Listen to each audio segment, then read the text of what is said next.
In the quiet pine woods of Fort Robinson, Nebraska, a new kind of base was built in 1942. It had no barracks for men, but rows of kennels. Its recruits did not salute. They cocked their heads and perked their ears. This was the training camp for the Canine Corps, and the soldiers were dogs. Their mission, to become America's ears, eyes, and guardians in a world suddenly gone silent with fear. The dogs came from Holmes families answering the government's plea to donate your dog for defense. A beloved German shepherd named Duke, a fierce Doberman named King, a clever collie named Lady. They arrived as pets and were remade into specialists. Their base was a world of obstacle courses, scent puzzles, and the constant low hum of human concentration. They were trained for a war of senses. Sentinel dogs learned to patrol perimeter wires in utter silence, stopping and pointing. A low growl, the only signal of an intruder's approach. A living, breathing alarm system no technology could match. Scout dogs were taught to walk point with infantry patrols, their noses sampling the air for the scent of gun oil, sweat, and fear hidden in the jungle ahead. A stiffening of their body, a freeze, could mean an ambush, a warning that saved platoons. But the most haunting training was for the casualty or mercy dogs. These were gentle breeds, often larger retrievers.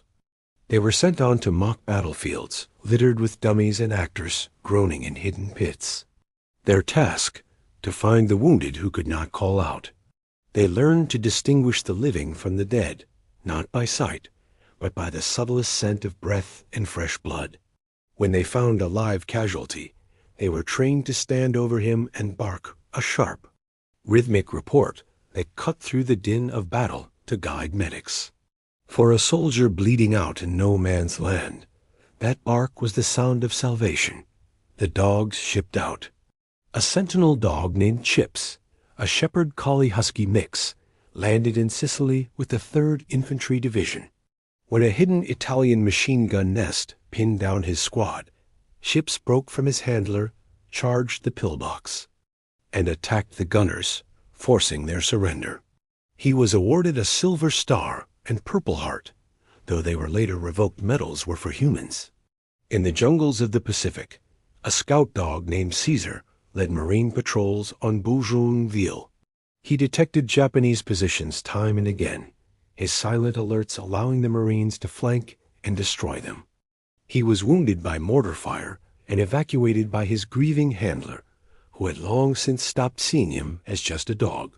These canine bases, the kennels, at Fort Robinson, the makeshift dog runs on troop ships, the foxhole shared by a handler and his dog at the frontward partnerships. The handler was the dog's translator, his commander, and his only source of love in the chaos. The dog was the handler's extra sense, his early warning, and often the only thing that kept the paralyzing fear at bay. When the war ended, the story turned difficult. Many of these veteran dogs, deemed surplus equipment, were not allowed to return home due to quarantine laws. Some were retrained as pets. Others were, tragically, euthanized. Their handlers fought bureaucratic battles to bring their partners home, a final mission for the human half of the team.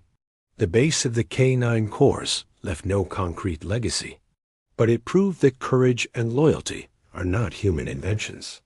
In the darkest hours, America enlisted the oldest of allies. The dogs asked for no reasons, understood no politics. They simply went where their handlers led, trusted what they were taught, and fought with a pure, uncomplicated heart. They held the line not for flags or freedom, but for the hand that fed them and a voice that praised them making them. In their silent, devoted way, some of the purest soldiers of all,